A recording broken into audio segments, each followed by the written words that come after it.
ಉಪಿ sir, ನಿನ್ನೆ ನಾನು ನೋಡಿದೆ ತಾವು ನಮ್ಮ ಭೀಮಾ ಸಿನಿಮಾ ಬಗ್ಗೆ ಪ್ರೆಸ್ ಮೀಟಲ್ಲಿ ಮಾತಾಡಿದ್ರೆ ಅಲ್ಲಿ.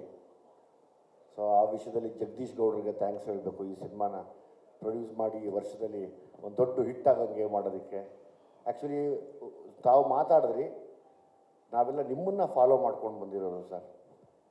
ನೀವು ಯಾವಾಗ ಡೈರೆಕ್ಷನ್ ಅಂತ ಬಂದರೆ ಅವತ್ತಿನ ನಿಮ್ಮ ಸಿನಿಮಾಗಳು ನಾವು ಕಾಯ್ತಾ ಇದ್ದವ್ರು. ಇವತ್ತು ಕೂಡ ನಿಮ್ಮ ಸಿನಿಮಾ ನಾವು ಒಬ್ಬ ಲರ್ನಿಂಗ್ ಡೈರೆಕ್ಟ್ರಾಗಿ ಹೋಗಿ ನಿಮ್ಮ ಸಿನಿಮಾ ನೋಡೋಕೆ ನಾನು ಕಾಯ್ತಾ ಇದ್ದೀನಿ. ಇವತ್ತು ಅಭಿಮಾನಿಯಾಗಿ ಕೂಡ ಕಾಯ್ತಾ ಇದ್ದೀನಿ.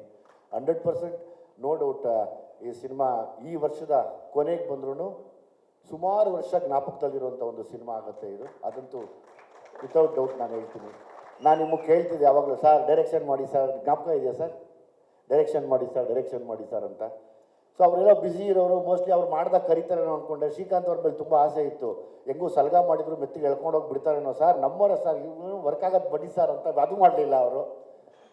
ನಾಗಿಗಂತೂ ಹೇಳಿದ್ದೆ ಸರ್ ಹೇಳಿ ಉಪಿ ಸರ್ ಮಾಡಿದಾಗ ಅಂತ. ಆದರೆ ನನಗೆ ಲೈಫ್ ಟೈಮ್ ಒಂದು ಡೈರೆಕ್ಷನ್ ಮಾಡಿದ್ದೀರ, ಜ್ಞಾಪಕ ಇರಲಿ ಯಾವುದು ಅಂತ ಅದು.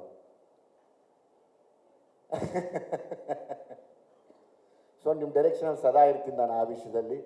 ಹಂಗಾಗಿ ಬರುವಂಥ ಯಾರೇ ನಿರ್ದೇಶಕರಾಗಲಿ, ನೀವೊಂದು, ನಾನು ಅವತ್ತೇ ಹೇಳಿದ್ದೆ, ಇವರ godfather to the Kannada industry as a director ಅಂತ. ನಾವೆಲ್ಲ ಬಂದರೆ ನಿಮ್ಮ ಶಿಷ್ಯರಾಗಿ ನಿಮ್ಮ ದಾರಿನ ಹುಡ್ಕೊಂಡು ಬಂದಂಥವ್ರು. ಸೊ ಹಂಗಾಗಿ ಯಾವತ್ತಿದ್ರು ನಿಮ್ಮ ಡೈರೆಕ್ಷನ್ಗೆ ನಾವು ಕೂಡ ಒಬ್ಬ ಅಭಿಮಾನಿಯಾಗಿ ಕಾಯ್ತಾ ಇರ್ತೀನಿ. ಒಳ್ಳೇದಾಗಲಿ, ಒಳ್ಳೇದಾಗತ್ತೆ ಕೂಡ. Lahari sir, Venu sir, Srikanth sir, Shivanna ಯಾವಾಗಲೂ ಒಂದು ಫಂಕ್ಷನಲ್ಲಿ ಹೇಳಿದರು, ಶ್ರೀಕಾಂತ್ ಬಿಡಮ್ಮ ಚೆನ್ನಾಗಿ ಗೊತ್ತು, ಏನೂ ಇಲ್ಲಾಂದರೆ ಹೋಗೋದಿಲ್ಲ, ಏನೋ ಇದ್ದರೆ ಮಾತ್ರ ಹೋಗೋದು ಅಂತ.